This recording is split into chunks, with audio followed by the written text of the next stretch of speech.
Well, hello once again. It is that 90s baseball pod, and across the screen from me is Mr. Gregg Olson. Gregg, I feel like I barely recognize you anymore.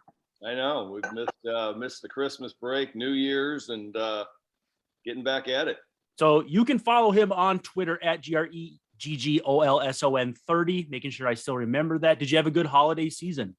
I did. I was afraid you were going to go with the GREGOLSEN 88, and I've been getting enough of the tight ends tweets on Twitter. So thanks for getting that right for me. I think I saw someone mess with you about that on Twitter the other day, intentionally, not unintentionally. But I'm Brandon Warren, by the way. If you've been listening to the show, you figured that out. You can follow me on Twitter at Brandon_Warren. I won't dance around it too long, though. We do have a very fun and very special guest. And I don't really know how else to dive into it. It's Ruben Amaro Jr. Ruben, thank you for coming on. Brandon, great to be with you, both you guys. You, Gregg, it'll be fun. Yeah, I'm looking forward to it. And the connection between you two, piecing things together, does it start in 1995 or was it before that? Well, I think for me, it was before that because I had to face him in spring training. Fortunately, I didn't have to face him ever during the season because that breaking ball was ridiculous. Yeah. I remember facing him in spring training one time when he was with Baltimore, and I think where were you guys stationed then? We were close to. I think maybe you were in Sarasota. You probably just probably came over or whatever, and or came up, and I think I was leading off. And I think he probably came in early in the game because they were having the closers come in early. I can't remember how it worked, but I remember seeing that breaking ball and going, there is no way I can play in the big leagues against this.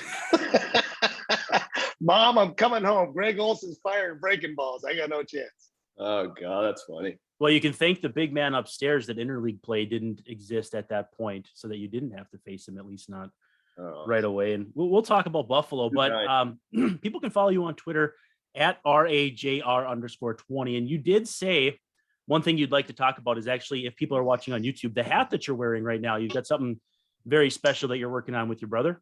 Yeah, my brother David Amaro and myself. My brother's been involved in youth baseball with the Philly Bandits for a long time, but we've decided to form a group called Amaro Sports. We're on amarosports.com. It's basically an advisory group to give, parents and the kids at least a path as to where to go with their youngster and how to handle them.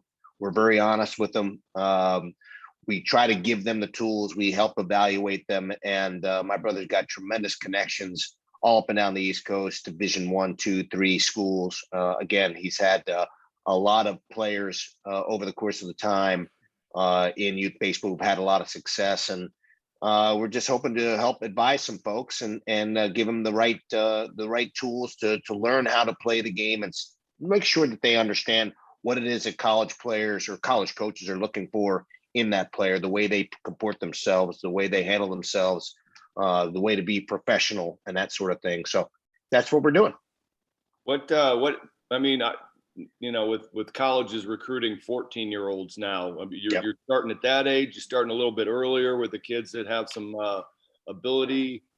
What are you talking about? Yeah, so we're starting with teens, but we're not that we like to try to stay away from those and at least advise them and advise the parents as to what the do's and don'ts are of being involved in. I mean, that to me, it's 13, 14, 15. That's just too early. And I think it's just, for me, it's more about having them understand the importance of what it is to be a teammate, working on their craft, but not killing themselves with the craft. We believe in, having guys play a variety of sports and those sorts of things. So there's different things that we like to advise them to do that may be a little different from the way other people think. I mean, I always believed in being able to play as many sports as you can to try to be as diverse as you possibly can athletically. Because I think we're funneling kids into certain spots. Let them play all the positions. Don't lock them into being a shortstop or a pitcher or whatever the case may be. I mean, I started off as an infielder because my dad was an infielder. I mean, I was left-handed. I taught myself how to throw right-handed. I mean, just because I probably should have stayed from the left side and played in the outfield left-handed, but I was, made myself an infielder because my brother was an infielder. My dad was right-handed. So To me, it's about making sure that we have as diverse a player as possible, and to give those kids a real quality break of time from baseball. They need physically and mentally, they need time away from baseball to play other sports. There's a lot of things that we can advise them to do, but as they get older and older, and it gets a little bit more specific, and guys get start to get a little bit more specified in their talents, then there's other ways to go about it. But I think as just youngsters, I think it's just let them be athletes. Let them be athletes.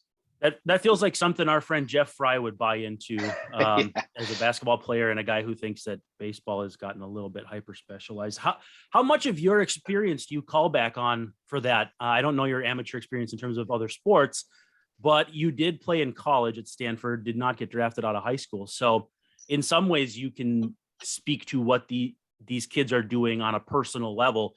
Is there any learning from your mistakes? Is it, this is what I did and it worked for me, it might not work for you? What does that look like with each player that you work with? Yeah, I mean, I'm a perfect example. I thought I was going to end up being a soccer player. I was a much better soccer player through high school. I was an All-American out of high school. I sort of let people know that that baseball became like the sport that I enjoyed the most, and that's what I wanted to play. There was a thought that I might go and play in a couple of different schools. I was recruited to Duke, being one of them, where my brother went. I was considering maybe playing two sports, but I ended up gravitating towards baseball just because I fell in love with it a little bit more. But for me, it was always about making sure I played as many sports as I possibly could, because I think I just needed a different break. I just needed time away from it, and I think it really helped. It helped round me out as a baseball player. The fact that I was, it was great for me cardiovascularly and keeping myself in shape playing soccer. And then I even swam one year. I did play some basketball. I wasn't a very good basketball player, but it allowed you to, utilize a lot of different parts of your body and skill sets and athleticism and teamwork, different ways of being a teammate and understanding the importance of that. And so I draw on some of those things. And then, I try to push my kids. Both of them were soccer players. My two daughters were soccer players, to try to be as diverse as possible. They ended up playing a little bit more soccer than anything else, but they did play basketball and some other things. They never went and played collegiately. My eldest did play on club sport at Wake Forest, which was pretty competitive. But to me, you can't really push people into doing these things. You got to kind of let it happen naturally, and I think that's the most important part: is let the kids play. Let the kids play and enjoy the sport, and let them gravitate to the sport they really like. Well, and I'm sure it helps that they're seeking you out. It's not, when you have children, they're going to lean on you for advice no matter what. If kids are seeking you out, they're already kind of taking that first step towards, I see your vision and I think it could at least somewhat apply to me. Yeah, and I think it's important to note that, I mean, my brother, like I said, is he's been involved in youth baseball for a long, long time. The Philly Bandits it is stalwart in a lot of ways and very well known. And my brother's one of those guys that always believed in teaching kids how to play baseball the right way. That's all what it's about. If you want to play my sport, you play my sport right, and you make sure that he's very, very specific and adamant about, like, listen, parents, let me take care of this. I got it covered. The good players are going to play. The players who not as good are not going to play as much. We're not, giving we're not giving medals out to everybody. But that's in a later, more established, level of baseball. And I think that's what we're trying to teach kids, that they have to earn their right to have success.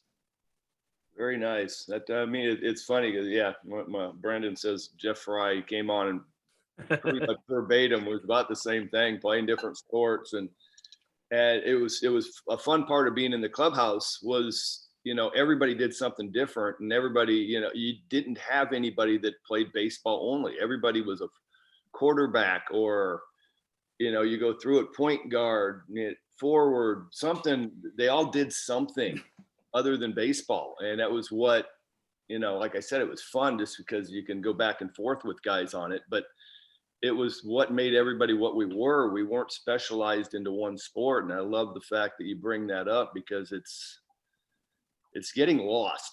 And I find it funny that it comes down to a bunch of ex-major leaguers sitting around going, you guys need to do more, something different. Go spend some time, get away from the game. And I'll put my GM hat on and talk about some of my greatest scouts were ones who had the ability to go in and see guys in the off season and watch them play basketball on their high school team, or watch them, play whatever sport they were, other sport, maybe football, whatever the case may be, just to see what kind of teammates they were, just to see what kind of athletes they were, to see how diverse they were in their ability to make adjustments, in different situations, and that sort of thing. And I just think it gives an advantage to a player to be able to have that level of diversity, because you think differently as an athlete in playing at different sports. I mean, you create competition differently, you attack competition differently, and I think it's an important part of building yourself as an athlete. And for a lot of guys, their hopes are to be professionals. So as a GM, was that part of the conversation? Obviously, you said your best scouts were out there doing this, but was that part of your thought process, your ideals of getting multi-sport guys, great athletes, and getting them in the system and letting them figure out, all right, you know what? Yeah, let's move him out into the outfield. He's better out there than he would be in the infield. Was that your thought process? Yeah, I mean, to me, that was my whole thought process when it came to signing guys who were free agents and signing guys who, when I say amateur free agents, in the draft. I mean, I wanted to get the best player, the best athlete available, and hope that he can build wherever that. I mean, he may have been a shortstop as a draftee, or that's the only thing he played in high school, but he could eventually be a great center fielder or a left fielder, or whatever the case may be, or maybe even a catcher. I think of some of the guys that we signed.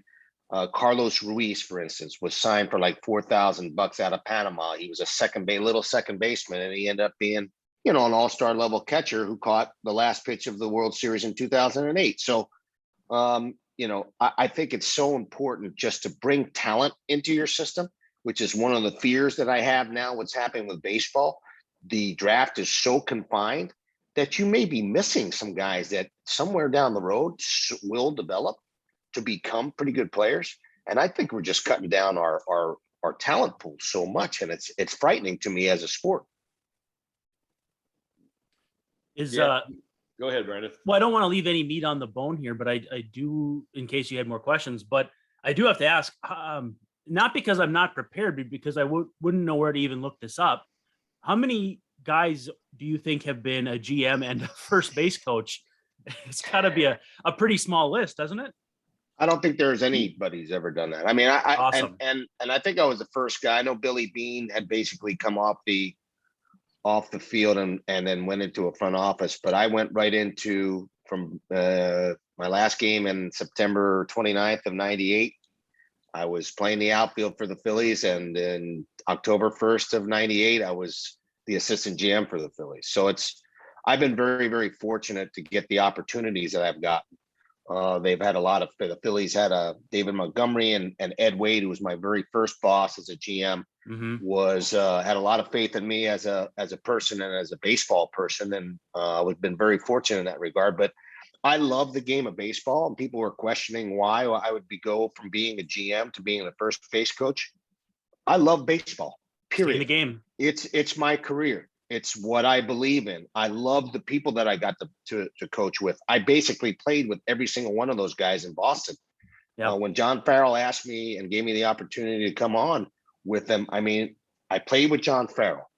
I played with Vic Rodriguez, who was one of our hitting coaches. I played with Chili Davis. I played with Torey Lovello, or played against him. And then it was Gary DiSarcina after that. I played with him in the Angels organization. It was literally like for me, it was a little bit like a fraternity. It was awesome. I loved every minute of it. I enjoyed every minute of it. I learned a lot from Brian Butterfield, who was a long time coach. Yeah, that's a right there.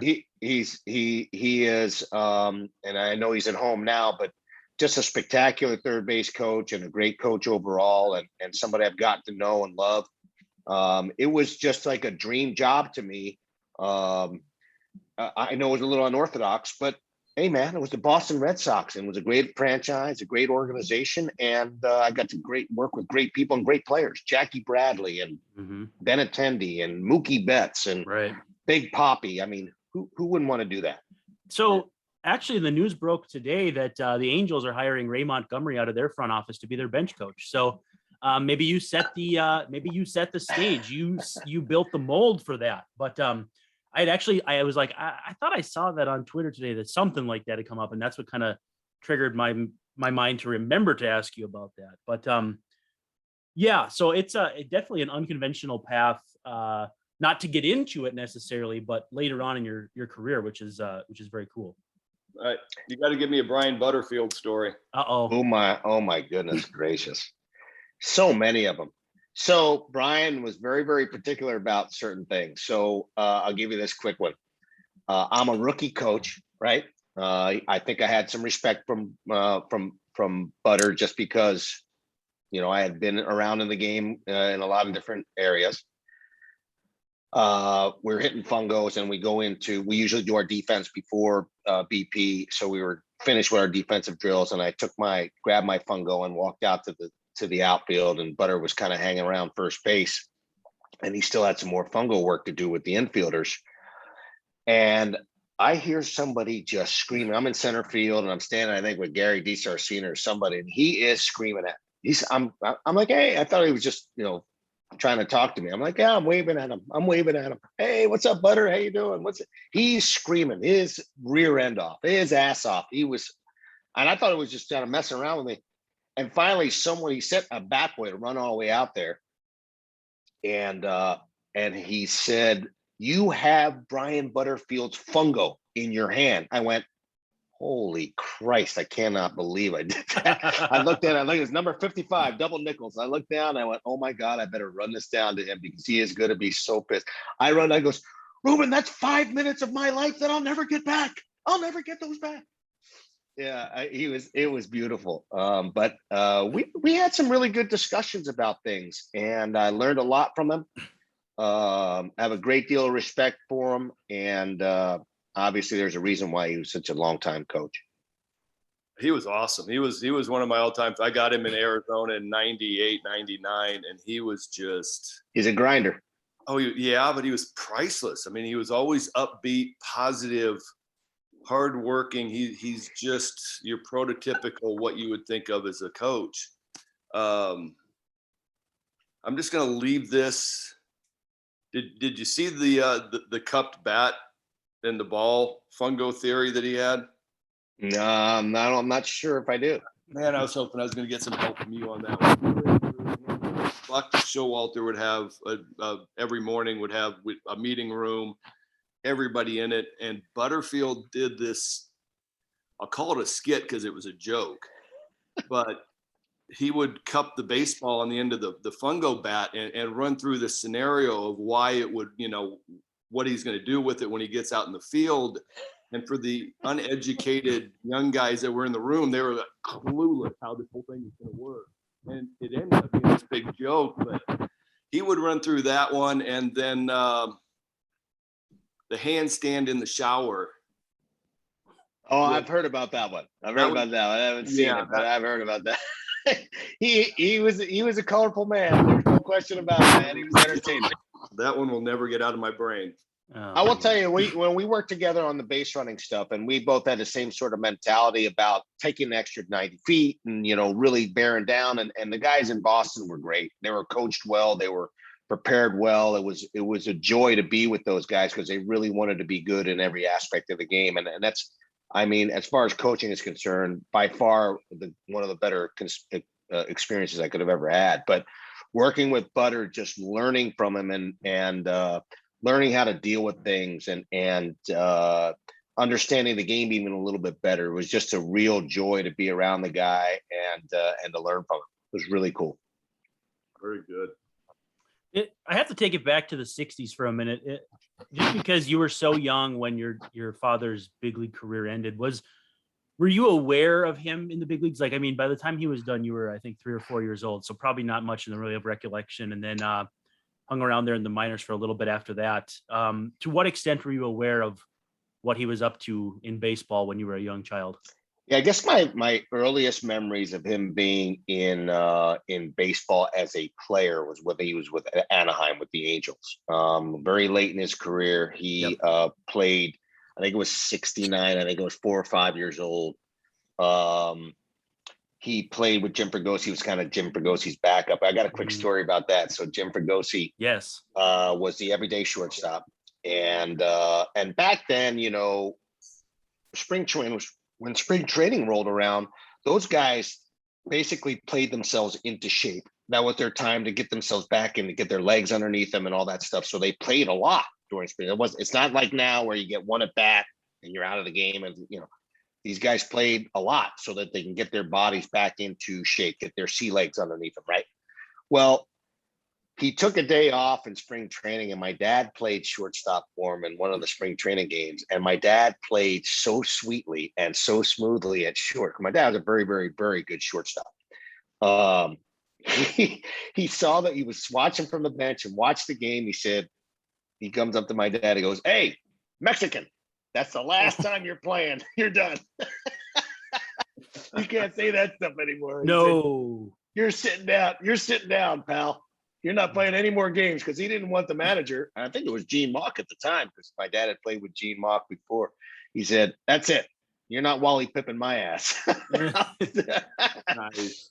Wow. Yeah, pretty funny. Yeah, pretty funny. Pretty cool. Well, and Roland Heeman was the GM of that team, another legend who we've lost. Oh, was he really? Yeah. So it's funny the web we weave when we talk about baseball, because you know, when we look at your career, you played in Stanford, you were drafted by the Angels, you were from the East Coast, you played for the Phillies. Your pops played for the Phillies early, finished with the Angels.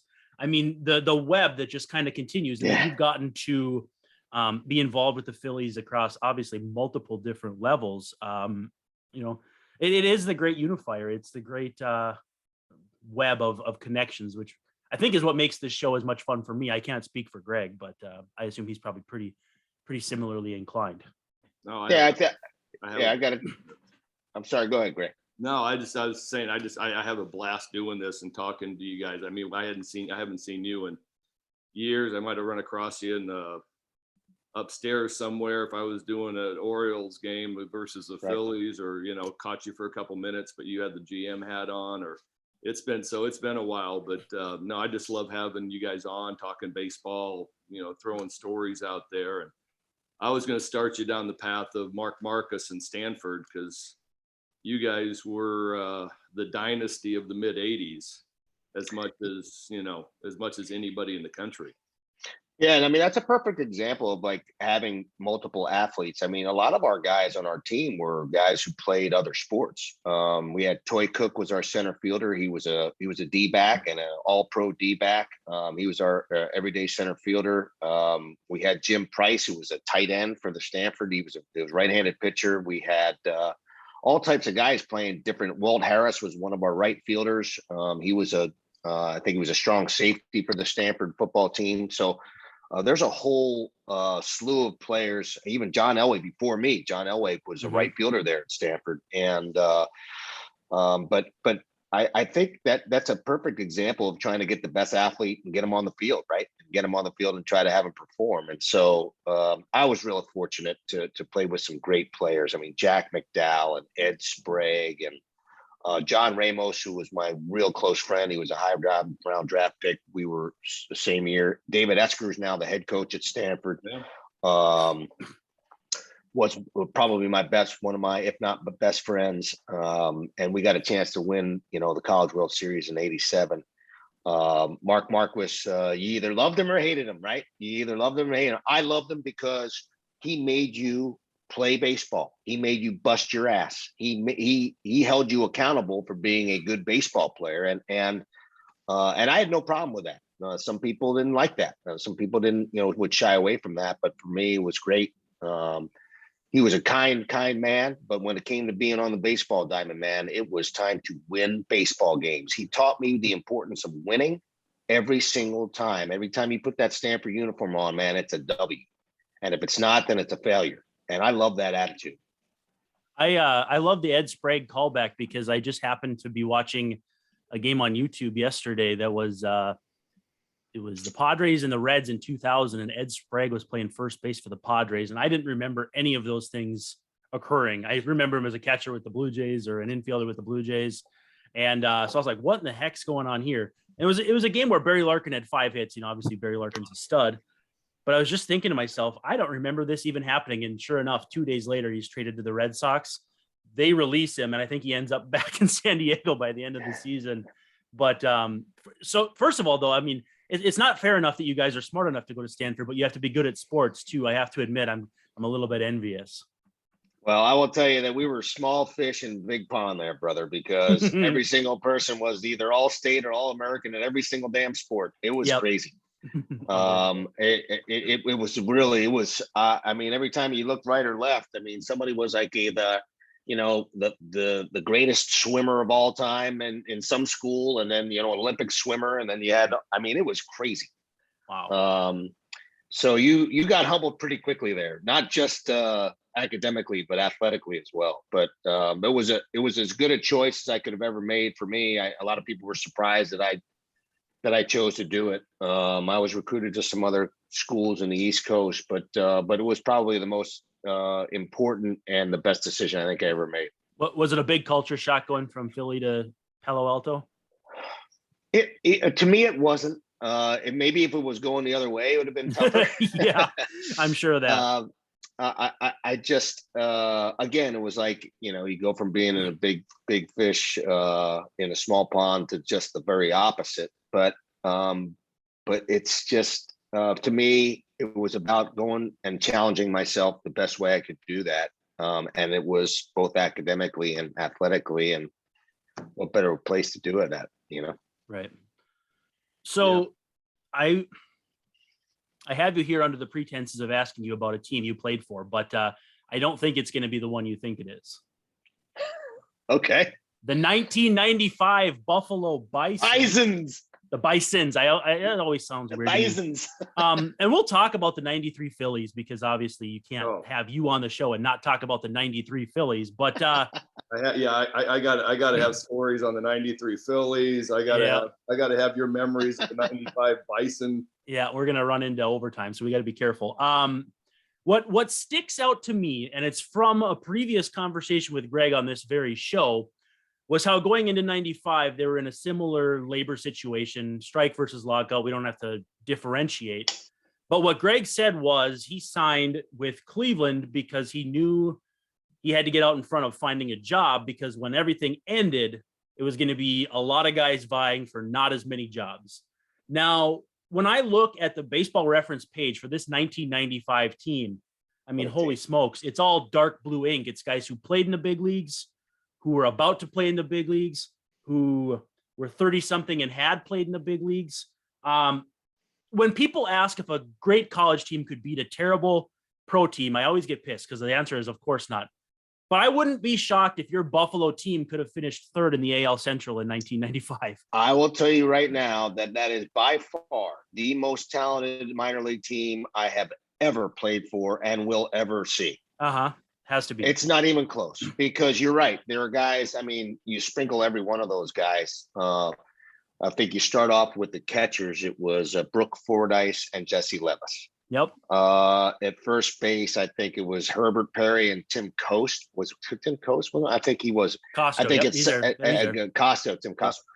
We had Torey Lovello and Casey Candell playing second base. We had Billy Ripken playing shortstop every day, playing his ass off at shortstop. I mean, just an absolute treat. I think David Bell at some point was playing third base before he got traded. And then the outfield was stacked. The outfield was Brian Giles, Jeremy Burnitz, and myself in center field. Now, I suck compared to those guys.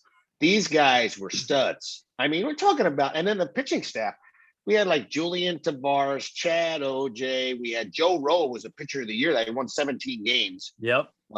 Future twin. I got to see him with the Twins in like 2003. Trying to run off the rest of these guys. There's just so many good players. I mean, Gregg, they were so. I mean, I think John Farrell probably was on that team. Yeah, he pitched in the big leagues. On that team, I had him the next year in Detroit. So I was like, did 95 I was with him too, or I couldn't remember. Yeah. I think I played with John in 94 and 95. I'm telling you, there were some players. We had Joe Klink at the lefty. Joe Klink was smoking heaters and spinning lefty. Dude, it was the best, man. Yeah, it was a treat. A treat. There's an entire pitching staff of guys you Albie Lopez. Yep, Albie Lopez, Paul Shuey, Jim Poole. Shuey. Brief. But like you said, Chad OJ, Jason Grimsley, who was around for a very long time. Yeah. Baby Danny Graves got a couple innings that year. Todd Froworth, Alan Embry. That's right. Mark Clark. I mean, the blue ink is absolutely incredible here. Offensively, Lloyd McClendon. That's right. Lloyd was on the team. Louis Lopez. But I have to say, I think that Brian Giles might be one of the most underrated big league players of his generation. I mean, he was an incredible hitter. And I feel like he just does not get enough love for how good he was. Hey, he was a very, very good hitter. I mean, listen, he was as impactful a Pittsburgh Pirate as there has been since, I guess, since Mac, the guy who played in Philadelphia this past year. I'm brain locking on his name now, but MVP type player. McCutchen. And I'm like, I mean, he was as impactful a Pittsburgh Pirate as there was until Kutch rolled around. How you'd been in some clubhouses before to that point? I mean, you were in your age 30 season, so big league, minor league, all that. Yep. What's a minor league clubhouse like with all those guys? Because I have to imagine, I mean, keep in mind, like Jeremy Burnitz is 26, David Bell is 22, but at the same time, Lloyd McClendon's 36, you're 30, Billy Ripken's 30. There's just got to be an eclectic mix of where if I look at it now, I'm like, oh yeah, all these guys played in the big leagues. Well, they were all at different parts of their evolution, some not knowing if they'll ever play in the big leagues, some not knowing if they'll ever get back to the big leagues. And that competition, knowing that even if you play your ass off, you're also looking to get onto an absolutely stacked 95 Cleveland team. That's got to be just a fascinating dynamic. And obviously both of you guys can speak to it. Well, I'll speak to this. I've talked to psychologists, sports psychologists, and one of the things they said that they would love to sit, if they had the time to do it, would love to sit on a AAA team like that, or back then in the 90s, and sit on a AAA team, because basically back then you had the guys who were coming up who were going to be studs, the guys who were highly touted, the guys who were on the way back down, the guys who were just trying to hold on. I mean, you had all types of different levels of players, and that's what you had in this club. But the beauty of this club was that we still played to win baseball games, and that was pretty cool. I mean, not everybody loved each other all the time. There's a couple fights in there in that clubhouse from time to time, even best friends fighting from time to time. But the reality of it was, we all still played to win baseball games.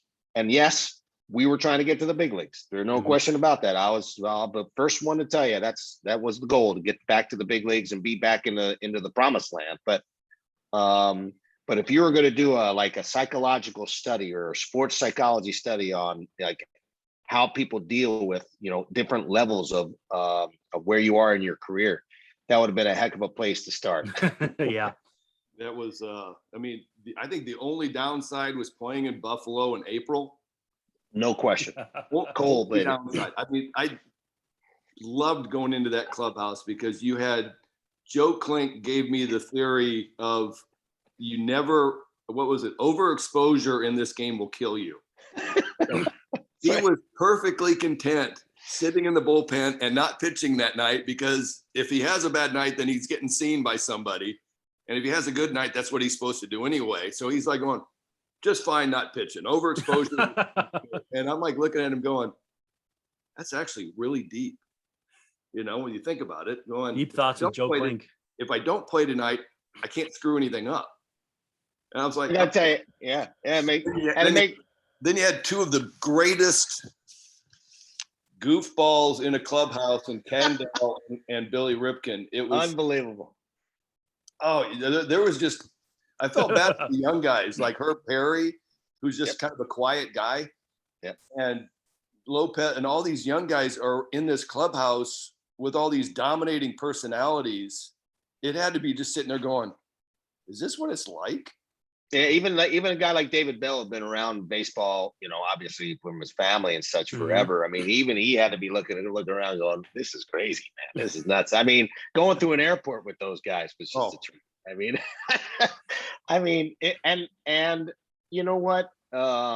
They made being in AAA, which is not the greatest place to play, they made it being fun. It was about as close to being in the big leagues as you possibly get. And the organization, you got to give the Bisons, the organization, and Brian Graham, who was the manager, you got to give those people a lot of credit, because to be able to handle that type of group, that's really tough, man. You got to be an awfully good leader to be able to handle like all those personalities and everybody trying to get to the same place, but in different stages of their careers.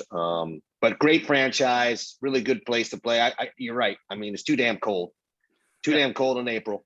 I was rooting for snow outs in a couple hours in the clubhouse and get your workout in and go home, because it was miserable. But Brian Graham, to hold that thing together, that was thoroughly impressive.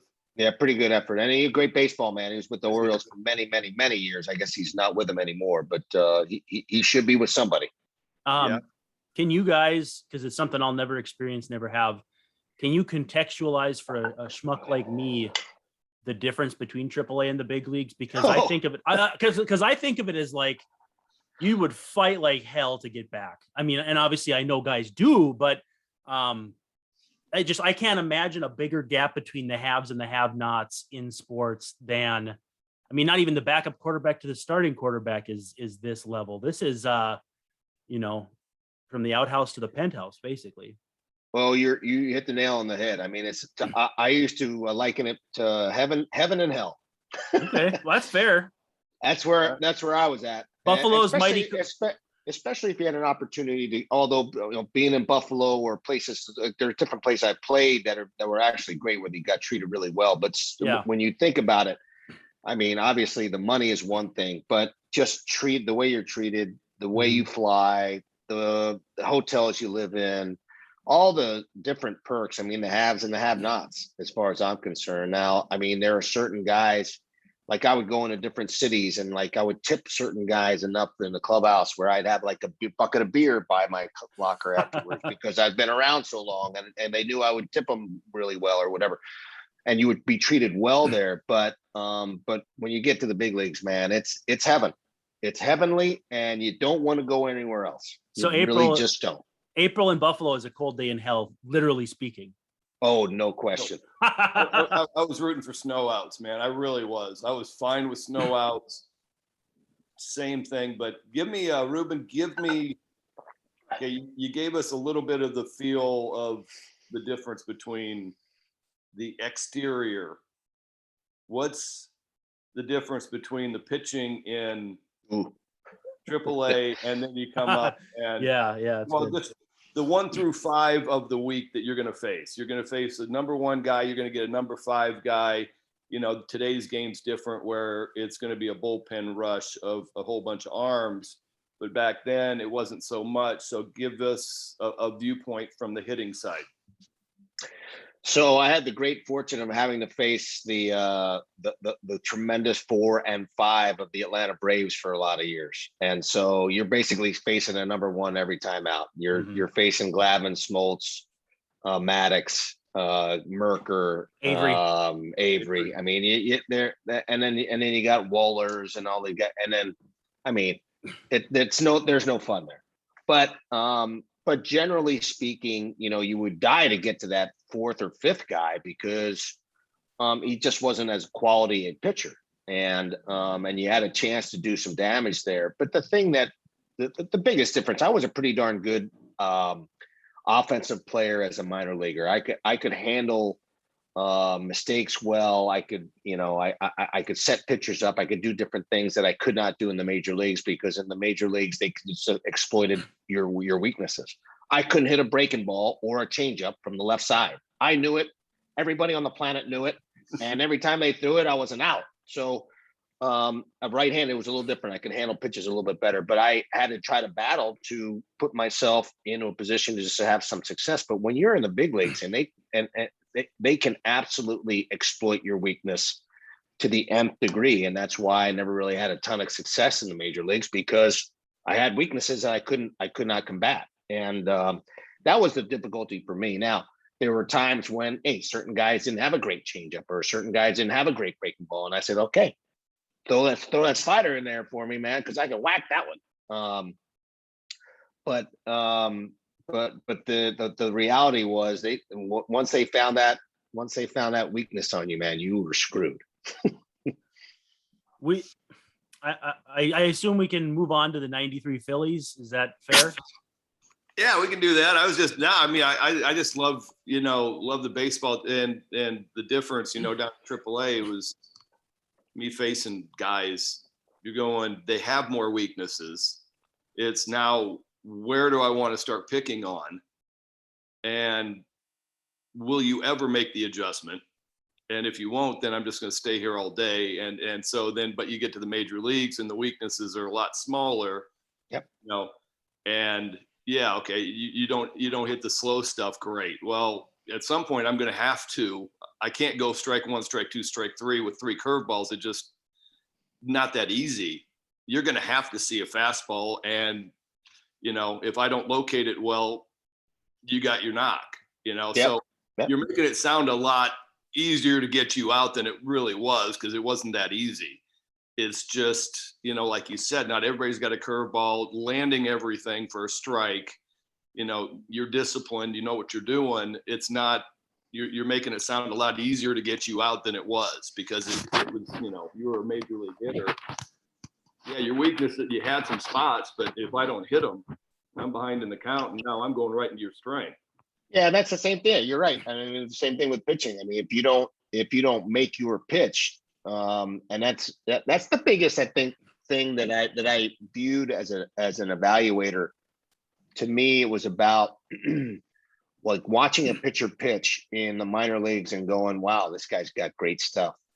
But does he throw major league strikes, or does he throw minor league strikes? And there's a difference, because if he throws a major league strike, he's commanding that pitch. He's commanding the breaking ball. He's commanding his fastball. He's commanding it. He's putting it not in a third, but he's putting it in a spot.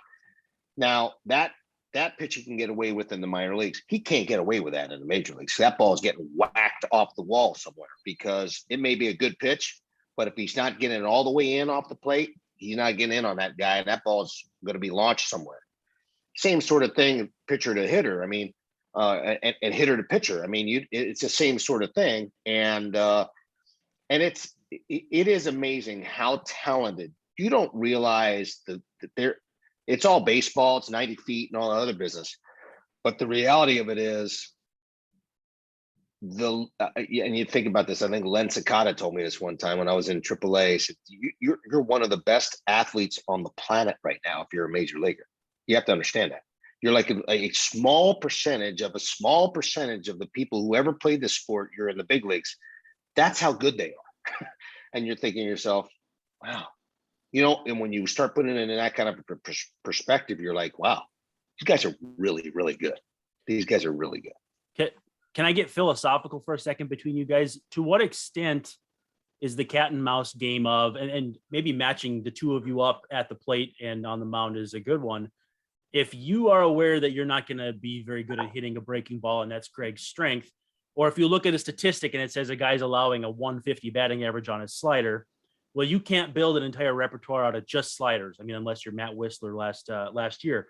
How do you play that cat and mouse game of my strength, your strength, or the fact that if Gregg throws you 3 million curves, maybe at one point that becomes something you can actually hit? You can't keep beating a guy's weakness, because these guys are so good, they'll eventually turn that weakness into at least an average, if not a strength. Am I making sense here? Yeah, you're making a lot of sense. Gregg, I don't know if you want to answer this one first. I can go last. No, you know what? I couldn't throw 5 curveballs to a guy because I mentally I would start going, okay, that was a really good one. This is going to be the betterest ever. And at some point, my effort level is going to come off, and I'm going to make it. I'm going to leave it spinning. It's going to be 3 revolutions short.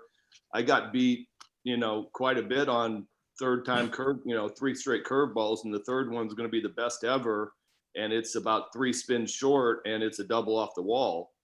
Because he'd seen 2 really good ones. I try to make it better. And that's where, a lot of my problem was.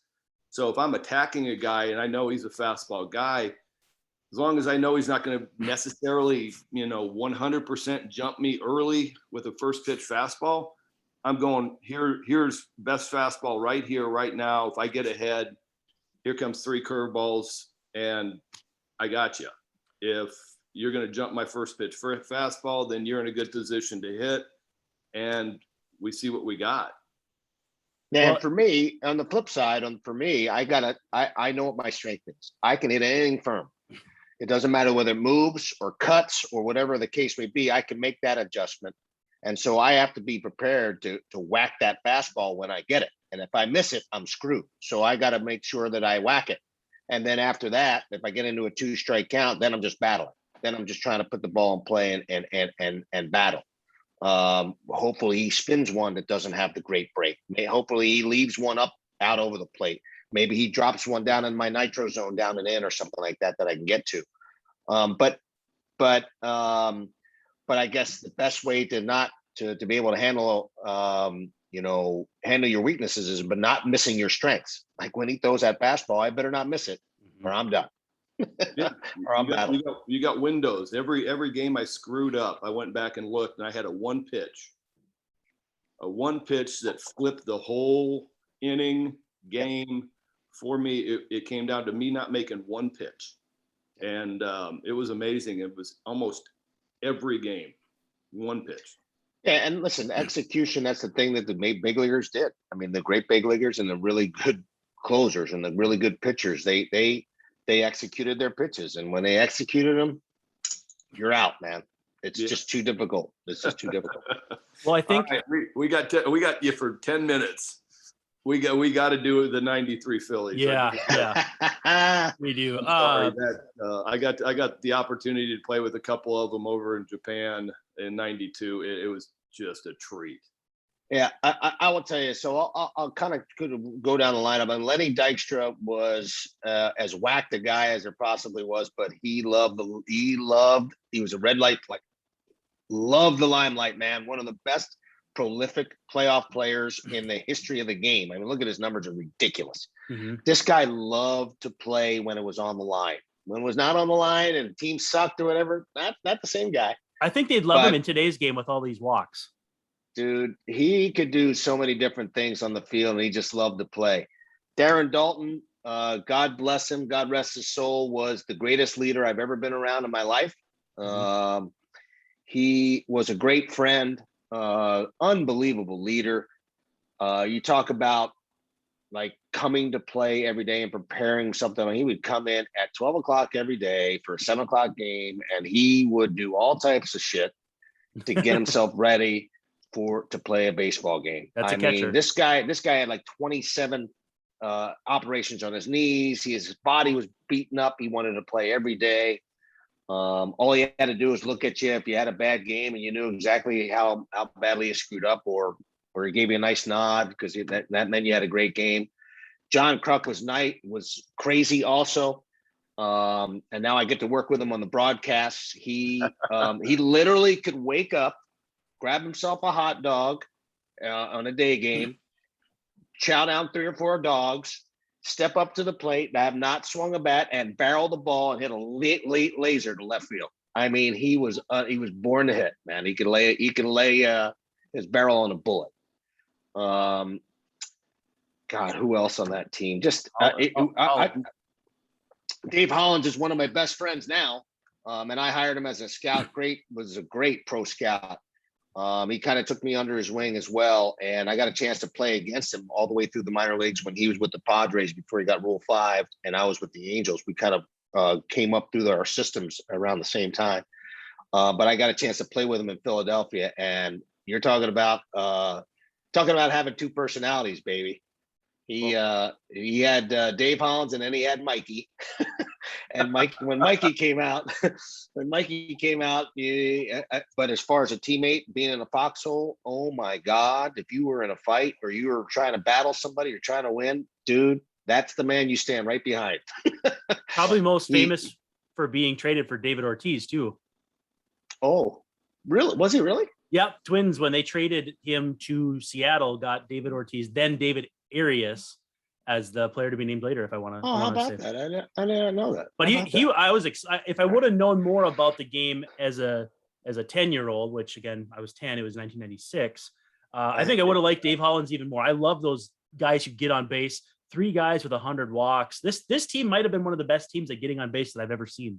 Yeah, they grinded it out. You talk about passing the baton, right? They believed, everybody believed in their role. They believed in that guy behind him. We had 3 platoons on that team, and Jim Fregosi did a spectacular job of putting all those guys in a position to have success. In left field, there was a platoon of Incabilia and Thompson. In center field was Dykstra. In right field, it was Wes Chamberlain and Jim Eisenreich. At second base, it was a platoon of Mickey Morandini and Mariano Duncan. Kevin Stocker came up in the middle of the year and played shortstop. And then you had Hollins at third and Crucky at first and Dutch behind the plate. I mean, it was a team. All they wanted to do was win baseball games. That was it. All they cared about was winning baseball games. And boy, oh boy, did they do it. I don't think we'll ever see another team like this. It was awesome. And to Lee Thomas's credit, was a GM, and Ed Wade was his assistant at the time. I mean, they basically hit on every one of those guys. There was a bunch of guys that were signed as free agents, like 1-year deals, 2-year deals. And they almost all, to a man, and you got to give credit to Jim Fregosi for this, to a man almost had career years, almost every single one of them. And it was because Jim put those guys in positions to have success. I want to ask you about one guy because I don't know much about him. And he's actually probably part of the reason Kirby Puckett got to the big leagues when he did. Jim Eisenreich actually went Minnesota guy, had trouble with the Metrodome and Tourette syndrome and all that, and eventually overcame it and had a really nice career with the Royals and the Phillies. What was he like? Because that's a weak spot for me, Twins wise, is right around the time I was born and a little before then. What kind of teammate was he? What kind of guy was he? I mean, he was awesome. I mean, they teased him. They messed with his Tourette's. I mean, and nobody was immune there, man. They called him Jeffrey Dahmer. I mean, oh no, that was his nickname. That's really timely. That is really timely. Oh boy. But what was amazing about him, and what it was almost like a bunch of misfits on this team, right? But Jim Eisenreich had the most simplest swing and approach at the plate, dude. He could just. It was nice and simple and back and right through. And I mean, he hit 350 that year, some crazy number. Yeah. He was a base hit machine, and he played excellent in the outfield. I think at that time, just for him, I think personally, I'm not totally sure, but I think the meds that he had to take for Tourette's, I think they got him all kind of straightened out. Mm-hmm. And I think that he was able to perform at his highest level just because I think they got his meds straightened out. And I think he ended up going and playing with the Marlins and helping that team win the World Series over there too, when Dutch went over there. But just first of all, he's a funny guy. He's really funny. He's a pretty damn good golfer too. Just saw him recently at a tournament, but just a simple hack, man. And he ran well, and he ran the bases well, and he did a lot of things that people that wouldn't wow you if you watched him, but it wowed his teammates because he did things so consistently. He was just so consistent. You know what? You might want to look this one up. I thought his batting average with bases loaded was just something stupid. In 93? No, career. His whole career. I'll still look it up because that's what I do. But he was a pain to face because you knew he was going to be on plane, close to being on time, and you just make a mistake and you get something on a plate, and he is on time and on plane, and it's a knock, double, something, line drive, laser into a gap, and the dude could run. Yes, he could. Yeah, it looks like somewhere in the high 300s. So yeah, tough out with guys on base. I want to ask you kind of an off the wall question, but if you were a professional wrestler in '93, who would have your tag team partner been? Who was the most like the guy you would want to be in the foxhole with if you were going into battle in, like, say, WWE back then? It'd be no question be Dave Hollins, but I will tell you that Dutch would be right there. And you know who also was a badass and a crazy son of a bitch was Kurt Schilling. Well, Kurt yeah, Schilling okay. would not back down. Kurt was Yeah. nuts. He loved getting into scraps, man. When we got into fights, he was right in the middle somehow. We're like, Kurt, what are you doing, dude? You're gonna break a hand somewhere. Did you have an idea of what the future would hold for a guy like that in 1993? Well, I mean, Like being a thought bulldog and all that stuff, on the mound. So it's funny. I used to give Kurt a lot of shit because when I played with him in 96, 97, and 98, he we didn't have very good teams. Mm-hmm. But he was really good, and he would never, like, his record would always be right around 500. I'm not sure what all the numbers are, but he was like a 500 pitcher, right? You see, and back then it was about wins, right? It wasn't necessarily about like all the other metrics. Mm-hmm. And you knew he was a great pitcher, but I used to give him shit all the time. I said, dude, you're not that good. You're just a 500 pitcher. He used to get pissed off. And he was really dominant. I mean, he was really, really good pitcher. I mean, you could say a lot of things about Kurt Schilling, but the man, when he took the baseball, he competed. I don't want to take up too much more of your time, but one thing that I watched growing up were these baseball blooper videos, and there is an entire segment dedicated to Larry Anderson using spray on hair. I don't know if it's spring training or what it is. And then I actually got to tell him about that at the press box at Target Field, actually probably the same year I met Ole here at Target Field. But I tell you what, for a 40-year-old pitcher, he could really bring it back then. He lived and died by his slider. He was a slider master, and it was a damn good one. And he basically say, I'm throwing it again. And he'd spin it up there and he'd get people out. Larry's obviously a character and a fun guy to be around. And it's funny because I'll tell you this quick story. I mean, I just remember how important it was in '93 when I got recalled from the minor leagues. I played probably in about, I don't know, parts of maybe 30 or 60 games or something that year. I don't know how many at bats. I had a pretty good year in the role that I played. But it was amazing how important it was, even though people were goofing around and having fun, and he was as happy-go-lucky as anybody. He would be the first one to tell you, hey, man, this is no joke. We're playing baseball. We're having fun here, but it's all about the W, brother. Mm-hmm. And you better figure out, you better get your rest. You better get yourself ready. And we're having fun in this clubhouse. But the only reason why we're having fun in this clubhouse is because we're winning baseball games. And so it was interesting. He ended up becoming a very good pitching coach for us. Now, obviously, doing the radio and stuff. And I actually asked him to be our pitching coach one year. He's like, I'm staying in the booth, baby. It's a lot safer up there. Can I ask one more? Yeah.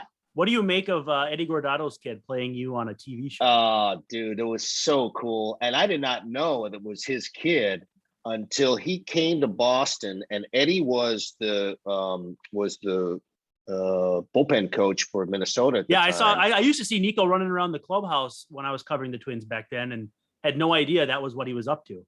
So I had and eventually found out, and he brought his kid to Boston when I was coaching, and we ended up taking a couple pictures together that he was playing me. And I mean, it's an amazing world, right? It's amazing. It's amazing circular world, but what a great kid and damn good actor. I mean, unfortunately he had to play me in that show, but he's a really good kid, man. Really kind. Eddie did a great job of raising his, at least that one kid. And it was really nice to get to know him.